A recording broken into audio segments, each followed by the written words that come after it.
Hi there, Sharon Horne-Ellstrom here, carefully putting down my coffee. Welcome to day 24 of our Supersize You annual challenge. This year we're doing one thing every day to be a better supersized version of ourselves.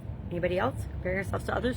No, we're going to let that go once and for all. Maybe not once and for all this year. We're going to let that go as much as humanly possible for us, given the situation and where we're at in our life. So today we're talking about, and we're using the word supersize to create an acronym for the 9 life framework areas that I talk about and share, like almost sickeningly all the time. Whenever it comes up at least 10 times a day in my conversations. But it's a 9-part life framework that I came up with. Actually, it was a 7-part life framework that I learned from Tony Robbins and Jim Rohn back in I think it was the late 70s, early 1980s. Could have been, I think it was 1980 actually, which is really mind-blowing, right? That's so long ago.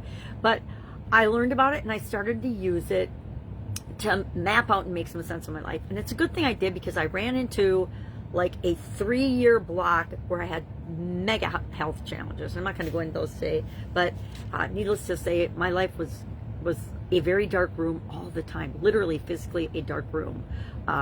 90% of the time. And so those were dark days for me, literally. So that's where that came from.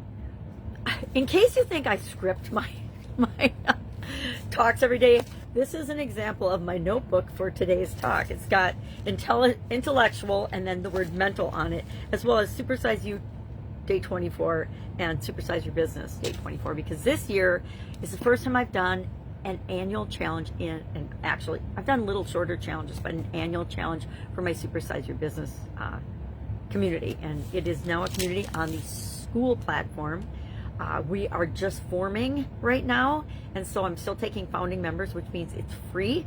And whatever you join school at, whatever price you join a community at, as long as you don't leave that community, you maintain your free status, your founder status, which is absolutely freaking amazing. I love the platform. I'm having so much fun learning and growing and trying to figure out how to do it.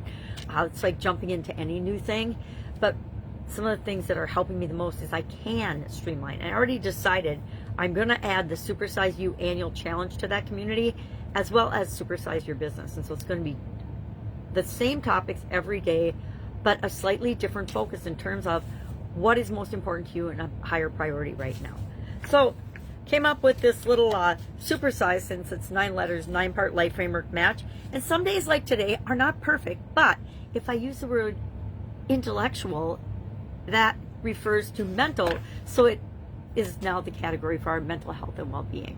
Now, how does our mental health and well-being impact whether we're at the biggest possible version of ourselves or not?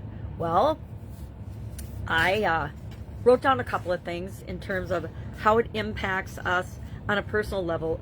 It enhances our emotional intelligence. It boosts our productivity and creativity. When we're feeling great mentally and intellectually, we are more productive. We know what action to take, and then we take that action. We don't procrastinate and do all the things that we as human beings like to do, and I am so guilty of that, just like every other human being on the planet.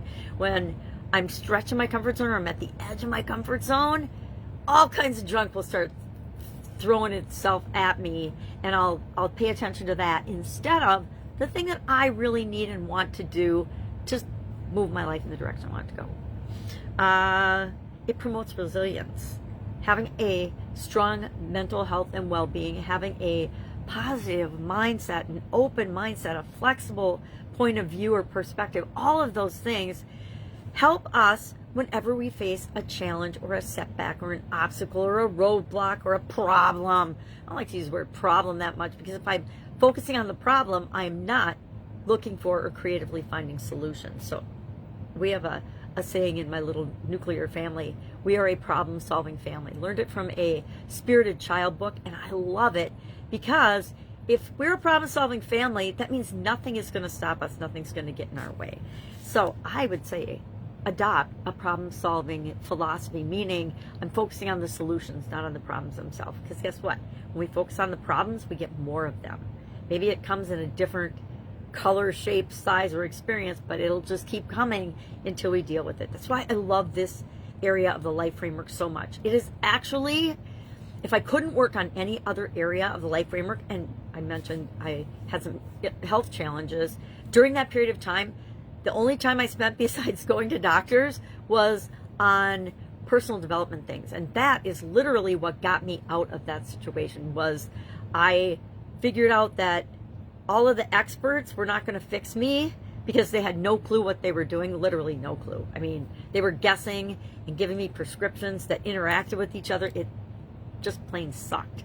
And I was laying in a dark room with a migraine one day, and I had the realization that it's up to me. I am the one that knows my body best. I'm going to have to figure this out if I don't want to spend, if I want to be here in 5 years, and if I don't want to spend my 20s in a dark room all by myself, which I totally didn't want to. That was before social media, because I probably would have had a lot more FOMO, and I would have figured that out much sooner had there been social media. Now, I'm not even going to get down that track. So, strengthens our sense of purpose. I don't know about you, but I spent decades literally looking for what's my purpose. Why don't I have this unique and special gift or talent that I was born with? I just know what I'm here to do on the planet. It wasn't until my sudden cardiac arrest and after that that I realized and figured out my purpose is just to be the best possible version of myself and contribute to the world in a positive way to the best of my ability. And that's frankly all of our purposes, is to be the best possible human that we can be. If you don't know what your purpose is, adopt that and start behaving that way, and then maybe something else will come into your view and you'll say, oh my gosh, this is my purpose. This is the thing I'm supposed to champion during this lifetime. Anyway, it fosters compassion and kindness, which, come on, don't we need a lot more of that these days? I don't watch the news, haven't watched the news since the 1980s when I did a really cool training, but I do, like, because social media is so prevalent now, get bits and pieces and snippets of stuff, and I think it is sad and almost pathetic the way certain people are behaving in our country right now. People that are siding with evil, people that are believing that anybody that doesn't agree with them deserves terrible things to happen to them. When did that become okay to say out loud? I mean, if I ever think something bad, I beat myself up about it, but I certainly don't say it out loud. All right, I digress. So what are we doing today? Our challenge today is to ask ourselves, with respect to my intellectual health and well-being, my mental health and well-being, what and how does that impact my being the supersized version of myself? Is it, and sometimes it'll be a positive way, sometimes it'll be a negative way. But we want to just write down a couple of things. And then I would recommend that after you write down the impact, ask yourself, is this for me and moving me in the direction I want my life to go, or not for me, moving me away from what it is that I want in my life? And then some of my favorite practices for this, I'm just going to share a few, are practicing gratitude. I practice gratitude every morning, every night, during the day, because it's such a powerful thing to do, because it raises our vibration, which increases our energy, and I'm not going to go into all that today.